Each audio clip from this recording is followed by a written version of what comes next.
Hey, this is Chris with Haven Lighting. Today we want to talk about wiring. And one of the challenges is when wires cross a boundary between mulched areas and grass. And we want to talk about really the best way to protect the wire as it crosses those boundaries. So in this instance, none of these lights on this side of the property are working.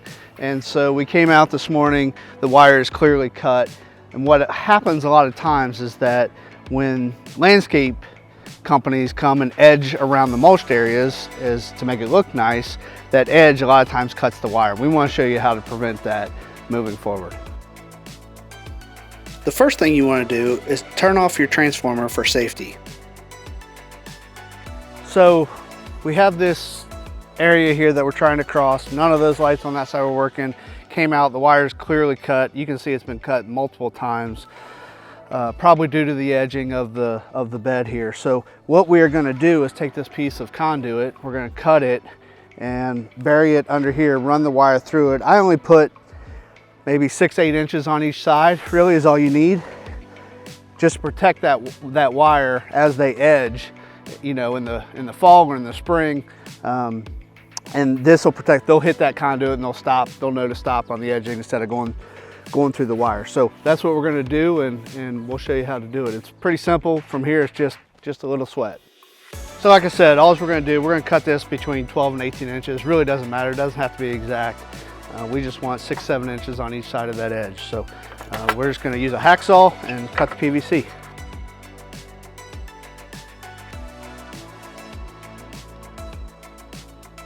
So now I'm going to cut one for the other side going into the next bed. So we'll have 2 overall, and again, the lengths don't have to match. Doesn't really matter, it's all going to be buried. Okay, let's go put it in the ground. So even though we're only digging down 6-8 inches, you really want to call before you dig. It's always just safer, just to make sure all the utilities are up on the other side of the house on this one, so those are marked. But call before you dig. 811, I think in most areas gets that done, and make sure you're not running into any electric or utilities that you shouldn't be. So as we dig on the edge, we really want to get this 6-8 inches deep. So that's what we're going to do now. And then one thing to note is before you put it in the ground, you want to get your wire started through it. Once it's in the ground, that's going to be tough. So get your wire started through it before you start in the ground.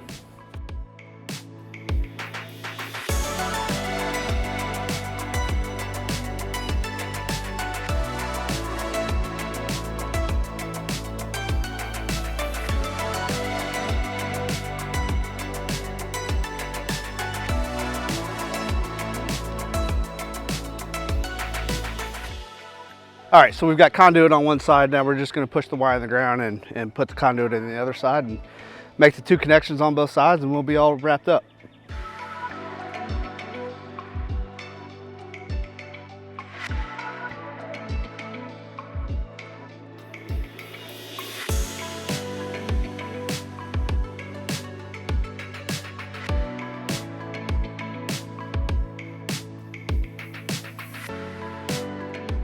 Now we're going to, actually I'm just going to cut the old wire, and then we'll make the connection to the new one.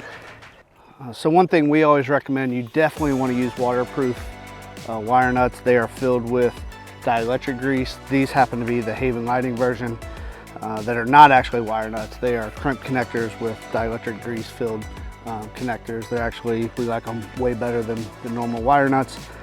You can use normal wire nuts, but you have to be careful not to have any exposed copper to water. So any strand of copper that's exposed is going to cause the degradation of the wire. And I'll show you. So you can see this wire that's been exposed after it was cut, that green tint. So that's from exposure to water and minerals in the ground and oxygen. So any of that will cause problems over time, and that will cause your lighting system a lot of problems. So the way these connectors work,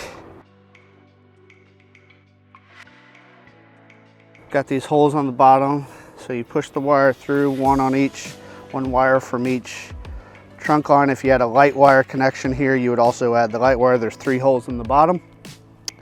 I'm going to push the wire through. I'm going to strip the wire back. And then there's these copper ferrules that are supplied with the connector that you slide over copper and you crimp those on like so. Nice good connection there.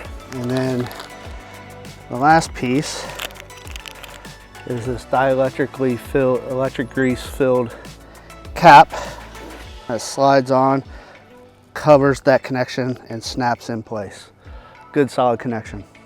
All right, one more to go and we'll be finished. Now that we're done, we turn the transformer back on and see that the lights are working again.